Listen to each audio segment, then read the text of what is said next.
All right, aloha. Good afternoon, everyone. It is 1:04 p.m. on Thursday, January 15th, and I call the Committee of Public Safety and Economy to order. I would like to welcome Committee Vice Chair Kia Aina, Committee Members Nishimoto, Okimoto, and Tupola. Pursuant to Section 92-3.7 Hawaii Rights Statute, this meeting will be conducted as a remote meeting by interactive conference technology with the following procedures in effect for the meeting.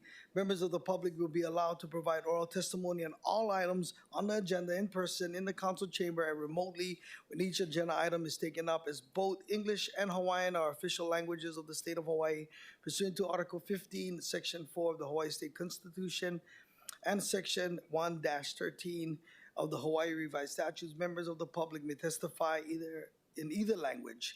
For our testimonies offered in Olelo, Hawaii, additional time may be necessary and will be allowed for the testifier to provide an English translation for the testimony. Before testifying, each person shall state their name.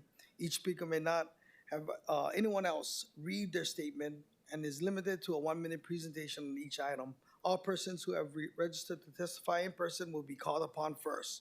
When the timer goes off, please conclude your remarks promptly.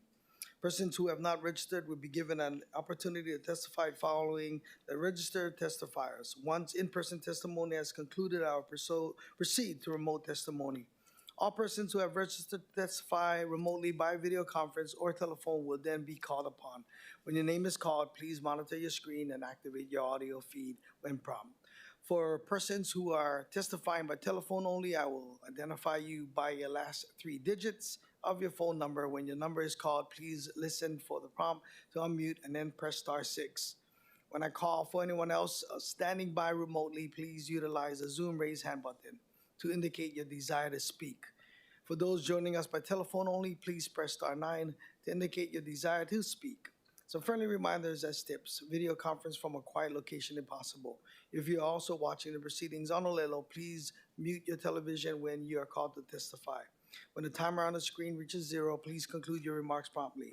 HRS Section 92-3.6 requires that all votes at remote meetings be conducted by roll call unless unanimous. Therefore, I will first call for objections, and if there are any, I will call a roll call vote. Written testimonies including the testifier's address, email address, and phone number will be available to the public as described on the posted agenda. As a courtesy, please turn off all cell phones during the duration of the meeting. All right, moving on to agenda item number 1, Resolution 25-321. This resolution confirms the appointment of Mr. Gaisen Antai to the Fire Commission of the City and County of Honolulu for a term to expire on December 31st, 2029. And here in person, Mr. Gaisen, would you like to, or Mr. Antai, would you like to say a few words?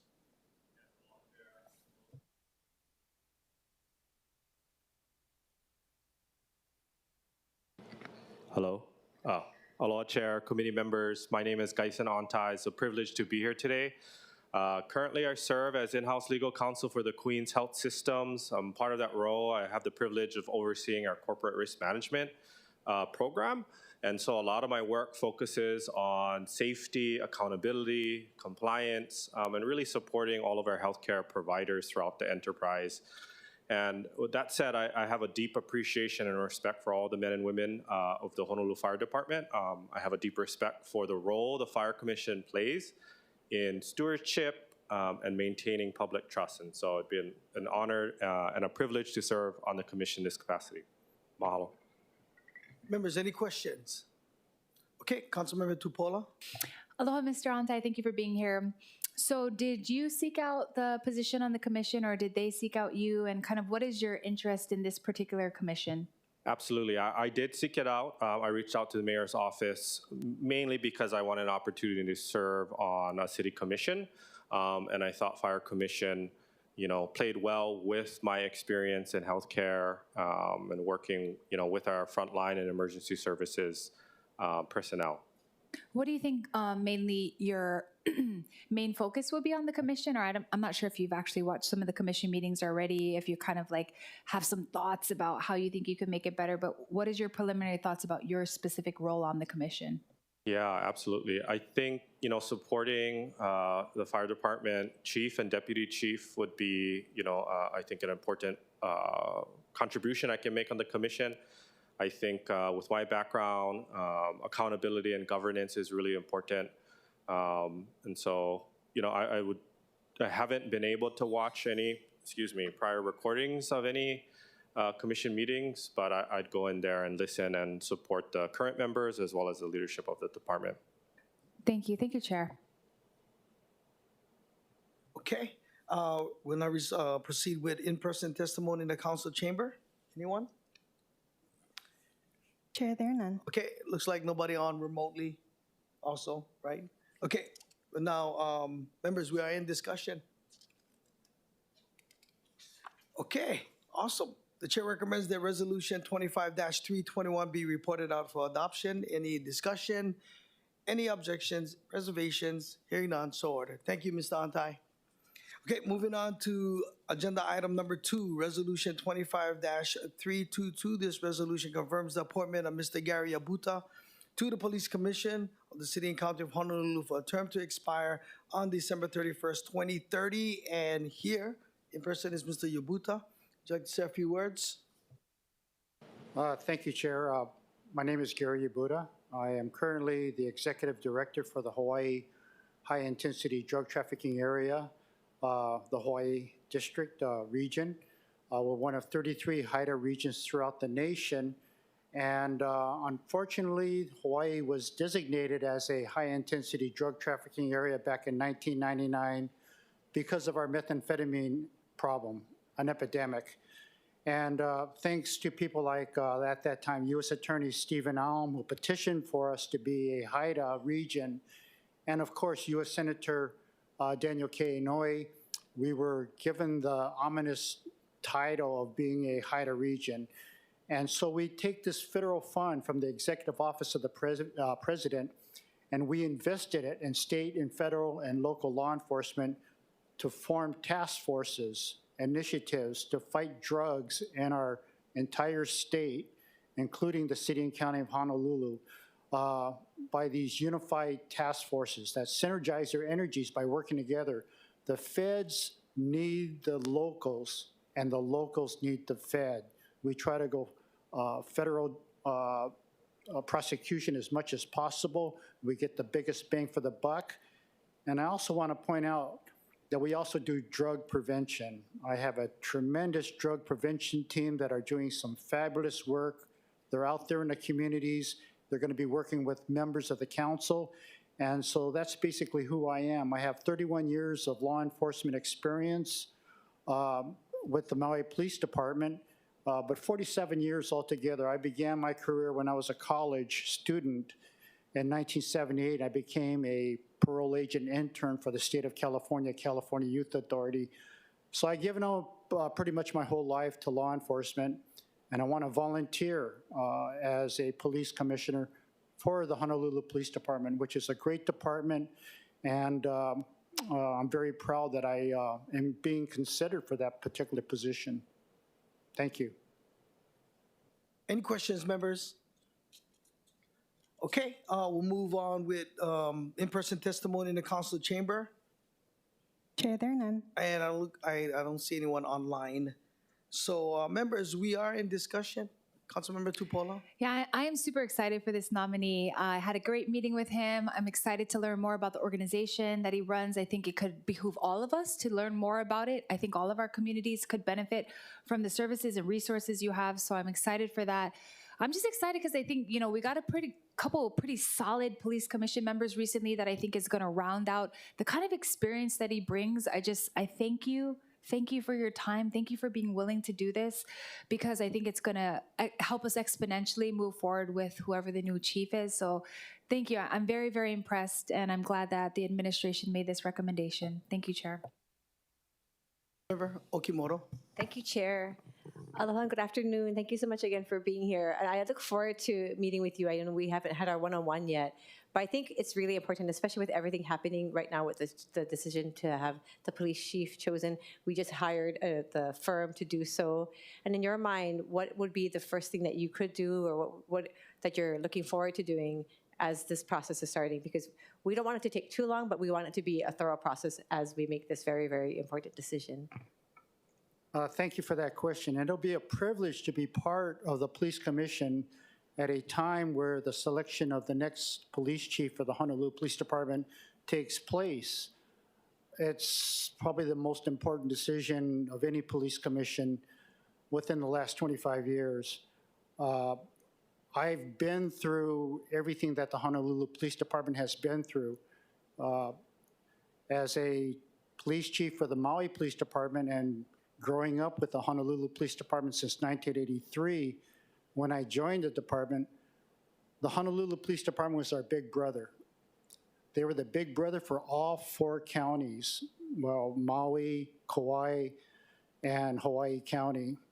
We looked up to the Honolulu Police Department. They reached out to us and they gave us science-based training. They taught all of our neighbor island police departments SWAT training, SRT training. They brought science-based physical fitness testing. I can go on and on and on. The Honolulu Police Department was recognized as one of the best departments in the nation. And whatever I can to do this part as a police commissioner to assist the new chief, the department, I want to just give everything I can, my heart and soul, and also to the community too, so to make sure that the citizens and the residents and the people of Honolulu are afforded with the best department in the nation, a fair department that treats people fairly and does their job to protect our people. That's why I'm here. Thank you, I appreciate that. And as Councilmember Tupola mentioned, I did enjoy reading your background. I think you have a lot of experience and influence that will help us. What are you looking for in the future police chief? What kinds of, maybe the top 3 things that you're looking for as this process, the selection process goes through? Well, there's more than 3, but I would say immediately assess. Even if you're working for the Honolulu Police Department now, you have to assess the entire island for what you're responsible for. And not just geographically, demographically, but looking at our people and who are they and where did they come from and what are their needs. The next chief has to think about who is going to replace he or she in the future and to make sure that he or she as the chief builds the right leadership for the future. Obviously, the next chief has to recruit qualified police officers for the future. And that's something that we're competing now with HSI, Homeland Security Investigations, who just hired 38 people from the entire state and abroad to fill vacancies here in Honolulu. So we're competing. We're competing with other agencies now, federal agencies. But you know what's a good, remarkable thing? I don't think any Honolulu Police Department transferred to the HSI Homeland Security Task Force. I know there's one from Maui that went over, but that's a good sign that our people that are here now want to stay with us. I also believe that the best recruiter for the police department, for the Honolulu Police Department, is the officers themselves. And if we have a chief that can make them feel good about who they are and give them the confidence to recruit at the coffee shops that they go to, the schools that they go to, the people they meet on their beats, that is our best advertisement, and it's free. But that's what gets everybody started. So there's a lot of things on the chief's plate, but those are the 3 things that I wanted to mention now. Thank you so much. Thank you, Chair. Councilmember Kiaina. Thank you, Chair. I just wanted to echo my previous comments during first reading in that I was pleased that not only did you take the initiative to outreach the administration, but you put yourself forward with someone with a law enforcement background locally, and I think it's critically important as we move forward. So I just wanted to say that I strongly support your nomination. I believe that your current capacity and experience with intergovernmental working relationships, especially in the applicable subject matter of expertise, it strengthens all of our hands. And so I'm looking forward to what you could do to work with the other commissioners to get the right chief and just help move HPD forward with the line officers as well as the leadership. Thank you so much for putting yourself forward. Well, thank you for your kind words.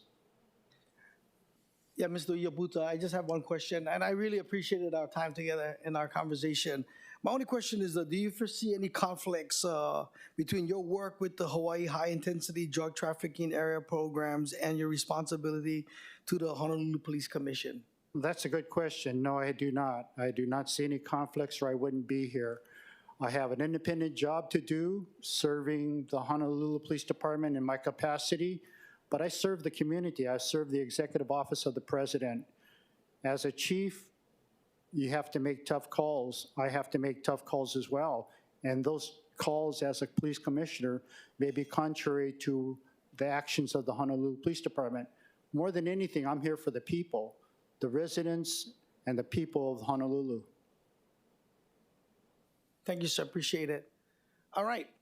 So the chair recommends that Resolution 25-322 be reported out for adoption. Any discussion, objections, reservations? Hearing none, so ordered. Thank you, Mr. Yabuta. Thank all of you.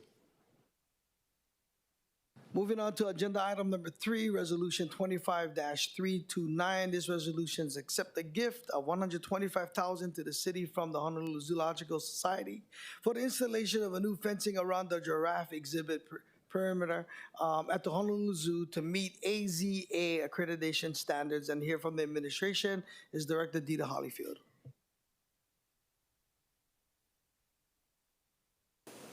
Good afternoon, Committee Chair. I'm Dita Hollifield, Director of Enterprise Services. I have a sinus cold on my throat, so I apologize in advance, but I'm glad to be here, excited to accept this incredible gift of $125,000 from the Zoological Society. We leave for AZA in March. We are so excited. We are 6 weeks away from what I think is an unprecedented 5 years accreditation. I feel confident about what we've been doing for the last year. We will be going to Atlanta, and we're hopefully going to be coming home with a big prize. So we're very, very excited about that. All right, members, any questions? Okay, we'll proceed with in-person testimony in the council chamber. Chair, there are none. And it looks like no one online either, right? Okay, members, we are in discussion. All right. The chair recommends that Resolution 25-329 be reported out for adoption. Any discussion, objections, reservations? Hearing none, so ordered. All right, moving on to agenda item number 4, informational briefing, report of the Honolulu Police Department Staffing and Retention Task Force. Members, I will now defer to Councilmember Tupola, who served as the chair of the HPD Staffing and Retention Task Force, to provide a brief presentation on the report for your information. The report is available online as Council Communication 251-2025. Councilmember Tupola. Thank you so much. Quick question, Chair. I'm not sure, are you taking testimony now or after? I know he's here to testify, so. Okay, why don't we take testimony right now? So, in-person testimony. Okay. So, yeah.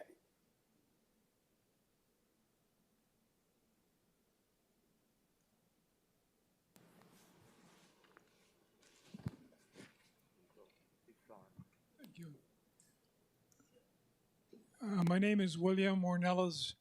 I'm a retired major from the Honolulu Police Department.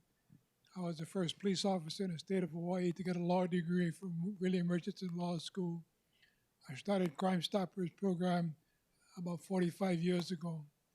I'm here today to try and help recruit police officers. I want to recruit Hawaiian, Samoan, Filipino police officers, put them into Waimanalo, Waianae, Papakolea, those kind of areas, put them into mayor-right housing, some of those other areas where our underprivileged reside. Like Mr. Yabuta was saying about some of the differences, in Hawaii, it's not what you know, it's who you know. And getting results is part of this. Now, as a graduate of the Kamehameha schools, again, it's getting into that network of people. I was also a paratrooper and a scuba diver in the Marine Corps. And part of this kind of training is it helps you to accomplish your goals. So I'm here today to help you recruit. I understand there are over 300 something police officers short. I just talked to Chief Vanek. He was here earlier. I'm going to meet with him next week. I talked to Andrea Tupola, but we want to try and recruit. And then, like I said, in a way, it's not what you know, it's who you know. And getting results is what I'd like to try and do. Mahalo. Thank you so much for your service. Any questions for the testifier? Thank you, sir. Appreciate you coming. Okay. No more anybody else, right? Okay. How about remotely?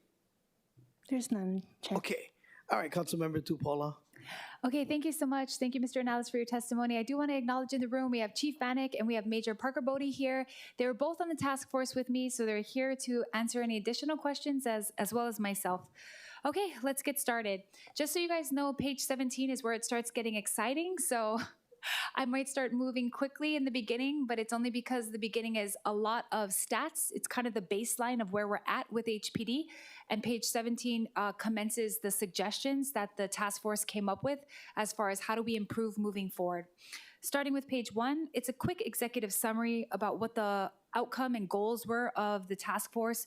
We wanted to review data, recruitment and separation trends, retirement eligibility, employee feedback, along with national practices used by other law enforcement agencies.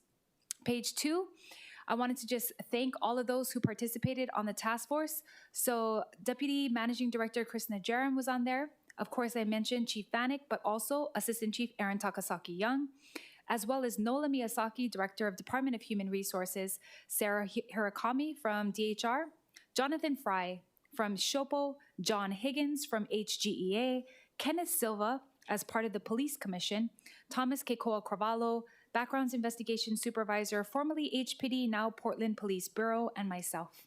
Page 3, it's a glossary definition of terms of things that I might refer to, that if you're not familiar, these are the definitions. Moving on. Page 5. So this graph represents our vacancy numbers. So authorized positions, you can see on 2023, 2024, that we were all at the same number, which was 2,177 authorized positions. The darker blue bar on the bottom represents the vacancies, and the lighter blue represents the actual strength. So turning to page 6, you can see in this graph that the exponential increase happened between 2022 and 2023. So roughly between 2021 and last year, there was an increase of 41% of vacancies. So going on to civilian personnel vacancies. For clarity, civilian personnel does not only represent dispatchers. There are other people that are not uniformed that work in HPD that aren't a dispatch officer. So if you look at page 7, you can see here that over the years, the past 5 years, we have authorized 600 positions that are civilian. And of those 600 positions, 101 of the 352 currently in civilian personnel are eligible to retire. So that's why this conversation was very important. Not only do we have vacancies on the civilian side, but so many of them are at that age where they will be possibly departing employment. Turning to page 8. Page 8 is an actual graph of how many people had applied and then how many people actually passed the test. So in 2024, HPD received 2,136 applications, which was an increase of 19%. But despite this many applications, only 98 officers were hired, resulting in an overall yield of about 4%. Moving on to page 9, you're probably asking yourself, why did so many people fall off? Well, we studied this thanks to Major Parker Bodie. He showed us exactly where people were falling off of the application process. So 34% fell off at the scheduling and entrance exam. 17% of people were disqualified because they failed the background, and 13% failed the entrance exam. Moving on to civilians. In 2023, 183 candidates failed the performance examination, representing about 39% of overall applicants. In 2023, 192 applicants never scheduled or appeared for their exam. So if you turn to page 10, you can see here that the amount of people who applied for civilian positions, we only hired 1.6%. Moving on to retention. Retention of uniformed officers continues to pose a substantial challenge. Over the 5-year period from 2020 to 2024, the department experienced 846 sworn personnel separations. So if you look at the chart on page 11, these are the separations. You can see that 56.5% of the separations were due to retirement, 10% was due to permanent resignation, 18.3% was probationary resignation. This means that it happened during the academy.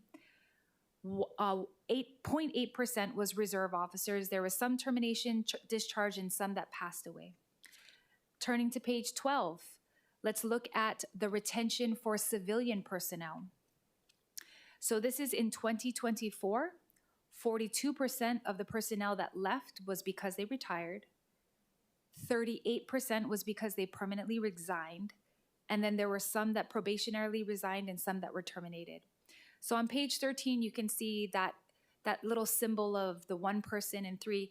It signifies that 1 in 3 civilian employees in HPD right now can retire. So it's a high number. Okay, let's go through HPD hiring and retention practices. You're probably thinking like, oh, why didn't they try this? Why didn't they try that? HPD has tried and is trying many things. So let me go over the things that they have tried and that have kind of yielded some results. And then as I said on page 17, we'll go through our recommendations. So in 2018, they modernized their policy relating to tattoos. In 2019, they actually shortened the timeline and to make it more efficient when they have their hiring. In 2023, they started the alternate work schedule pilot and a flexible working hours program for civilian personnel. The police service officer recruitment was reopened. I'm going to page 14 now. I'm still in the year 2023. HPD started to do high school and college student athlete ambassador program. They did an internal campaign to educate current employees about the application process and available positions. They did a partnership with the DOE and established a 1-week externship program for DOE educators to provide exposure to the policing profession. They did a physical fitness program called Applicant and Condition Training, or ACT, to help recruit applicants to prepare for the physical demands of the police academy. They also formalized a mentorship program to support the development of future leaders.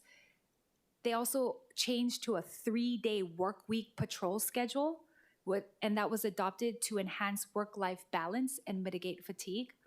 Moving on to 2024, they implemented scheduled ride-along programs so people could see the actual profession up close. They built a partnership with Honolulu Community College to establish a cooperative education internship program for vocational roles within HPD, such as radio technicians and mechanics. They did an out-of-state testing, including conducting the entrance exam and physical readiness assessment outside of Hawaii to expand recruitment beyond and for a larger pool. They partnered with local universities, college internship programs to expose soon-to-be graduates to the policing profession. I'm on page 15. Their leadership capacity strengthened revisions through the STRIPE supervisory training and increased access to professional development. They approved authorized alternative uniform and uniform belts. They built a partnership with the Department of Defense, and HPD launched an internship program for retiring and exiting service members. They did in-person testing events that covered multiple steps of the application process and actually included multiple locations across the island. They did a partnership with comedian Xavier Cummings to highlight the police recruitment application process. A big one that all of us were part of was in 2024, they did the $25,000 hiring bonus, and they spread this out over 4 tranches. The first was $2,500 for passing the academy, $5,000 for graduating, $7,500 for completing their initial probationary period, and $10,000 for the 3 years of service as a Metropolitan Police Officer. Lastly, in 2024, they created a pre-academy orientation to introduce soon-to-be recruits to the police academy. Let's move on to 2025. They increased the tuition reimbursement to $9,600 annually to support continuing education. They implemented a second opinion review process for the psychological examination and interview components. They conducted a campaign for mass hiring of entry-level civilian positions, holding dozens of interviews over multiple days. I'm on page 16. They introduced a comprehensive police exam preparation course. They re-evaluated their background selection standards to align with evolving societal norms, including the reduction in the disqualification period related to marijuana use. Also, just recently, we passed in the council the new collective bargaining, and the police communications officer, HGEA did this one. They did a differential package for the dispatchers with the PCO2 getting $2K, PCO1 $1,000, and EROs $500. Lastly, this is the one that we just voted on just a few months ago, which is the new SHOPO collective bargaining package that includes some pay raises. Okay, guys, we're at the important part. Okay, so after having meetings of discussing all of where we're at, we had to discuss what are the best ideas. So I'm gonna read off our best ideas, and I can tell you that I ran this by the whole task force, so we are all in agreement that this is the best ideas we have. However, we're not gonna be able to do all of them. So I did ask the police commission last month if they could write us a formal letter of which of these ideas they like the best, because we're gonna have to even prioritize these down even further. Okay, let me talk about recruitment. As Mr. Yabuta said, the best way HPD can recruit is from their own officers. So we suggested that they have a recruitment referral bonus. This means that employees who bring in an actual candidate that ends up passing the academy could get a $2,000 bonus. Maui PD actually did this, and Tampa PD actually has a referral system as well. Secondly, we suggested that there be a pre-academy candidate assistance and mentoring program. So you can hear that right now they are doing a lot of things during that academy period, but we suggested that maybe we invest some money and try to formalize this mentorship program because the highest drop-offs were in the beginning. Retention. We suggested a housing stipend. We even estimated that it'd be about $12 million a year. So the housing stipend could be $500 to all uniformed officers and civilian personnel. Next page. We suggested increase employer health insurance contribution.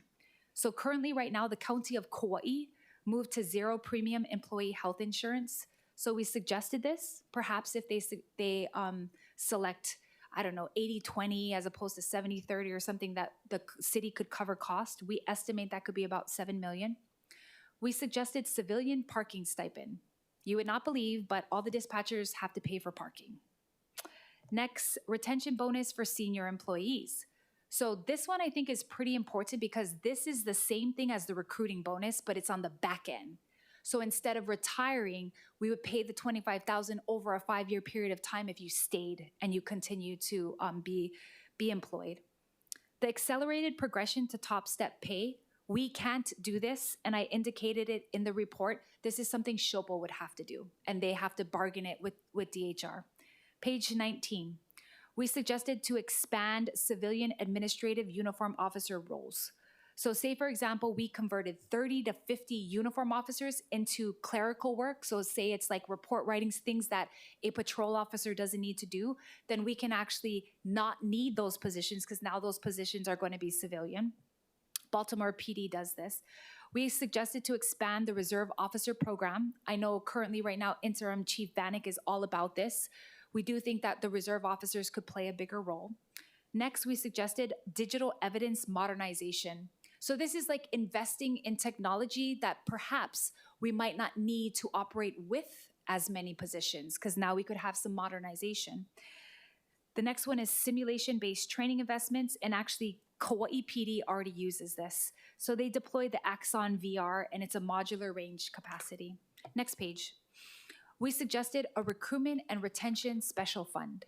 So this fund would actually be something similar to our others where the funds that are put in there are only for that particular need, which that way the HPD funds don't lapse and go back into the general fund.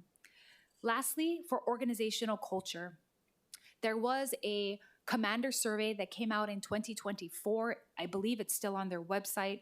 So there was about 43% of the officers that expressed some negative feedback about the culture in HPD. So we also came up with a few suggestions that we think could improve the culture. One was to expand the Stripes program to include mandatory leadership training. This would mean if you get advanced to a leadership position in HPD, that you would go through a leadership course so that you could better lead and better manage your the people below you. Secondly, I know that Major Bodie started this, but we need to do this very seriously, is stay interviews, asking people why they work here, why they like it, what things are working for them. Next, a 360-degree evaluation. This means when you evaluate the person above you, the people on the side of you, and the people below you, and you give the feedback. Lastly, a leadership accountability metric. This is a way for us to invest in showing the officers that not only were their voices heard, but that their feedback was implemented. I think this is where some officers feel a little bit of dissatisfaction, is when they feel like they said something and nothing was done. So we know that some of the investment that we have to make, just like Mr. Yabuta said, has to be where the officers feel like this is the best place to work. My voice is heard, they're doing things about it. So this is the report. And I want to thank my staff. The beauty of these colors in this format is thanks to my staff member Mika right behind me and my other staff member Kaivi. We had a lot of sleepless nights over this report. It took us a lot of work to put this together. So hours and hours of reading documents. Everyone on the task force contributed a lot of knowledge so that we could come up with this.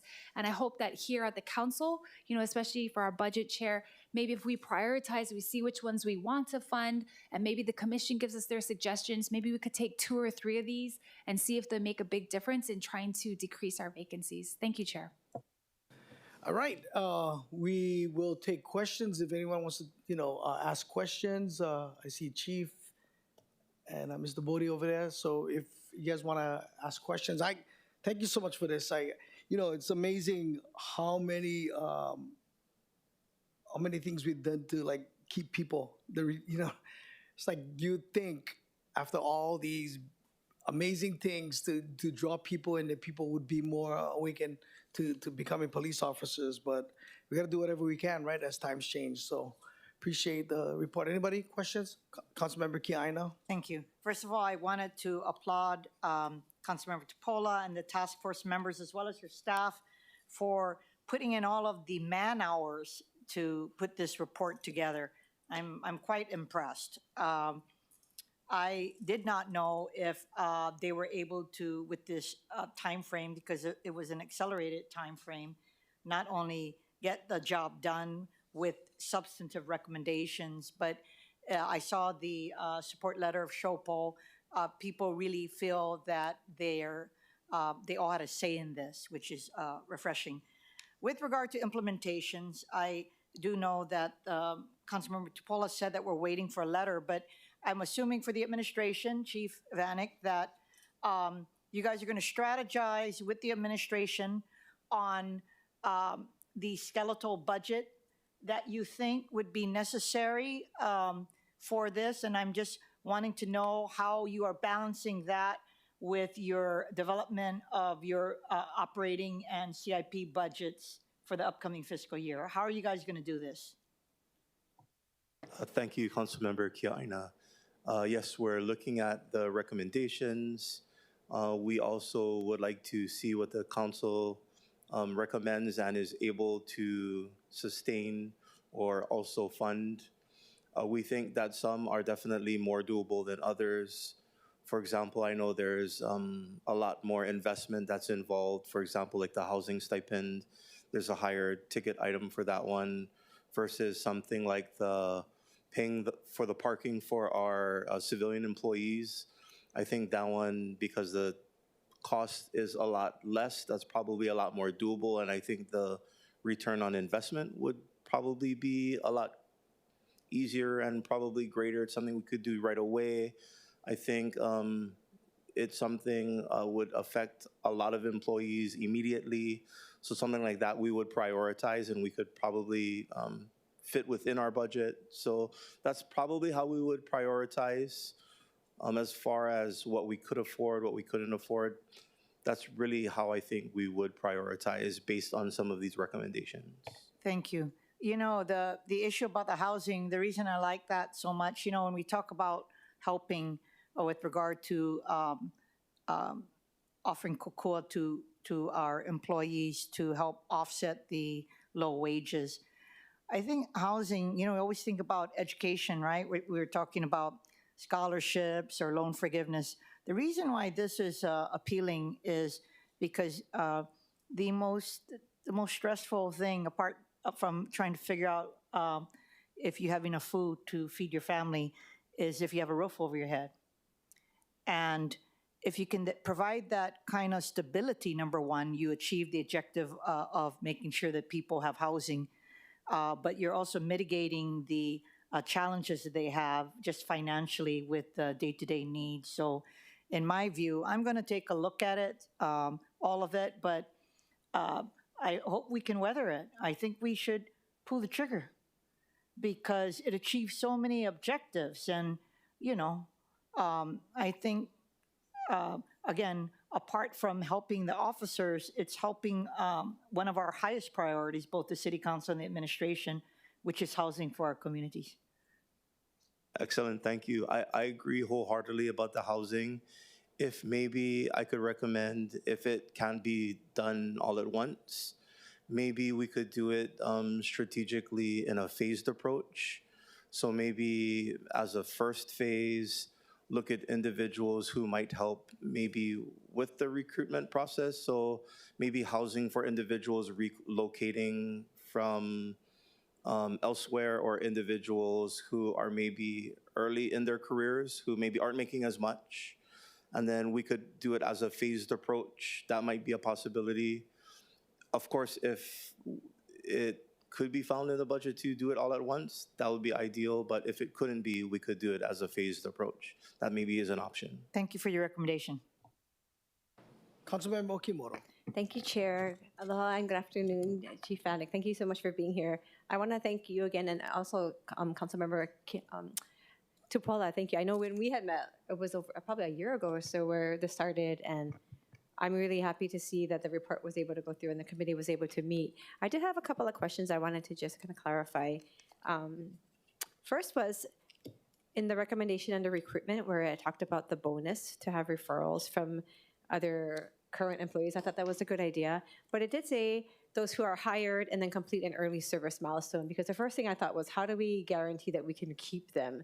Let's say you have somebody who refers somebody, they go through the process, and then we end up losing that recruit. How do we make sure that they're retained? What are these early service milestones that are mentioned in the report?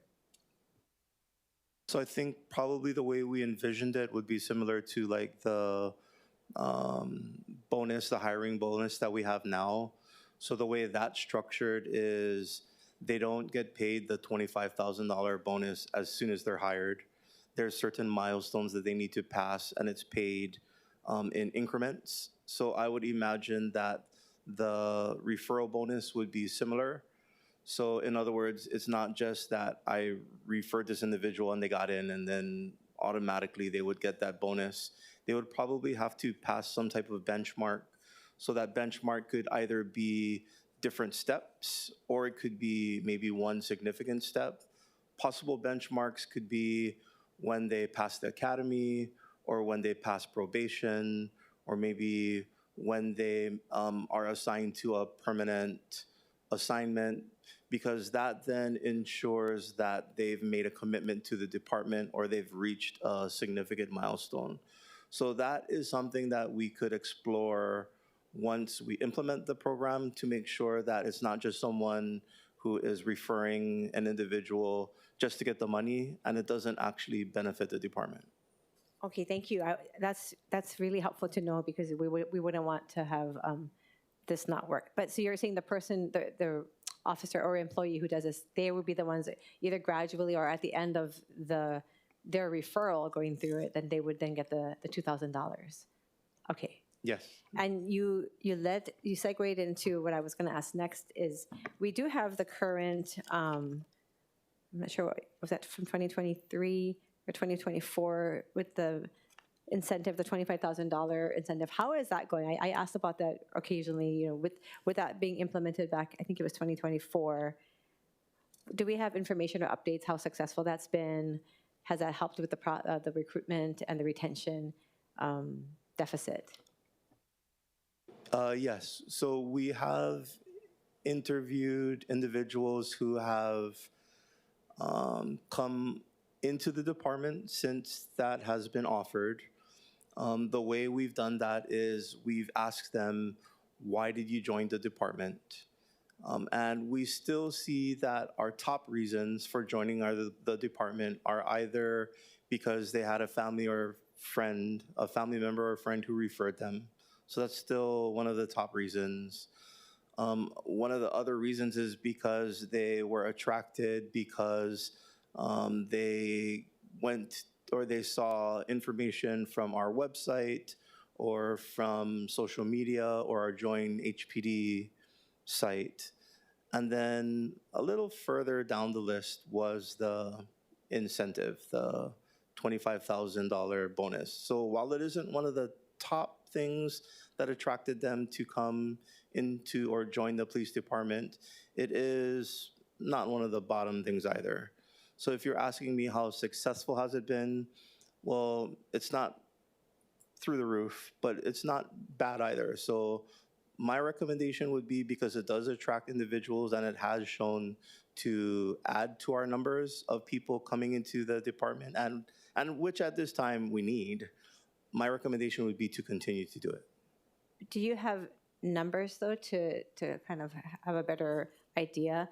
Because I know that over the years we have seen the deficit increase instead of decrease. And we understand that that might be due to people retiring and so forth. So it would be really helpful for us. And if you don't have it now, if you could get that, I would be interested to see how many people have actually taken advantage of this. I know it's only been a couple of years, but just to have an idea of, is it working? If it's not, or what areas are working? Are they staying in the system?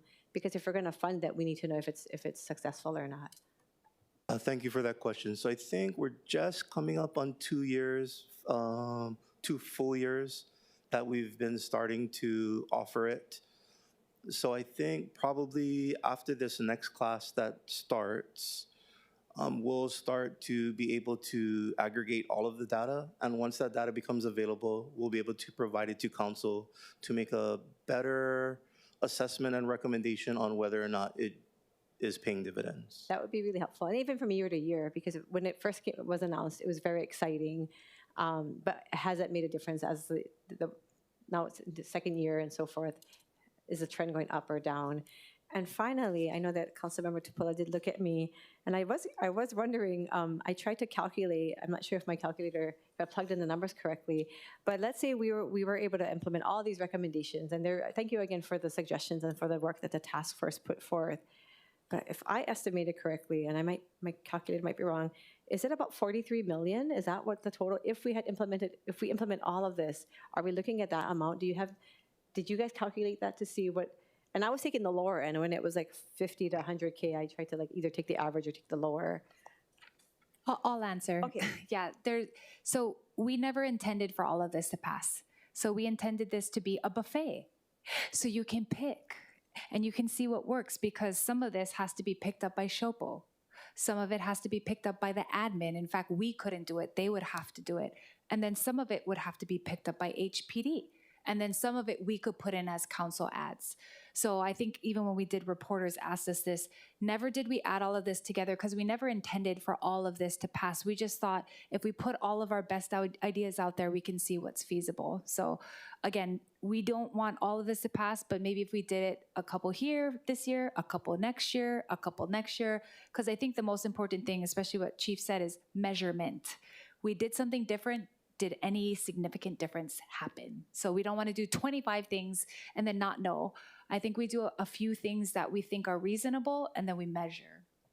Thank you so much, Councilmember Tupola. I think that's really helpful, again, because we want to know if what we're doing is is it making a difference? And if it is, great, we'll continue. If not, then we would try something else. But so thank you. Thank you, Chief, and thank you, Chair.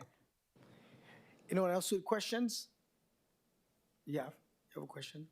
I don't have any questions, just some statements, but if you have questions. Go ahead. I guess, Chair, you're the Chair of Public Safety. I guess if you guys could consider maybe as a committee, or I don't know if we wanted to submit as like a council, who's like, obviously Esther just said she likes the housing. I think it's important for me to hear from all of you guys, right? Because I'm going to put in some stuff into the budget and we can discuss it as the budget comes up. But I will say maybe taking a little bit from each of these would be good.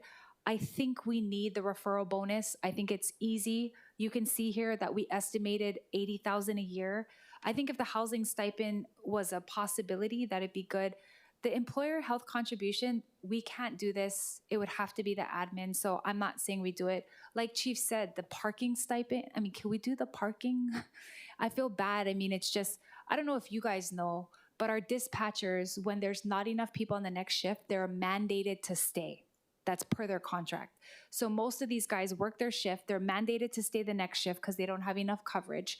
And then, of course, we're kind of short in that area as well. So I think the stress level of our dispatchers, I think a parking stipend is not unreasonable. I also think that on the, the step pay accelerated progression, I already talked to Shopo and they said they're working on it. So I think they can handle that. And then as far as the organizational culture, I think Major Bodie said they're doing some of these things already, and some of them are low dollar. So I guess what I'm trying to say is I hope we do three or four, maybe in the budget. And then I also hope that maybe in a year, I can come back and report which things were implemented and if they made any difference. Because I think my main goal in all of this was I don't want to keep circling around the vacancies and guessing what we should do. Let's make a plan. Let's do a couple things on the plan and then see if we can make a difference. We know, I'll say one thing. The commission chair, or she's the vice chair, she said, ultimately, we're going to have to learn how to operate with less officers. Because she said, to some extent, we have been, and now we're kind of adjusting to it, and I agree with her. So if that's the case, then we're not necessarily going to decrease the vacancies from 450 to 0 or whatever it is, but what did we do? Did we change civilian positions? Did we help with the stipend? So I think in the Public Safety Committee, if we could maybe in a year after we implement some of these come back and then kind of look at it again, I think that's our best effort to help HPD so that they don't constantly feel under fire about this and that we're all being helpful towards a progression of improvement. Now, if I'm the public safety chair, yes, we will come back and do this because I think it's important. I mean, we've done a lot, obviously, and it's the first time looking at the amount of things that we try to get people interested in becoming police officers. It's a lot. We bent over backwards for getting everyday people to become public servants, and so whatever we can do, like you said, we just might need to sharpen things up and make things better. So I echo everything that you're saying. Anybody else? Questions? All right. There being no further business, this meeting is adjourned.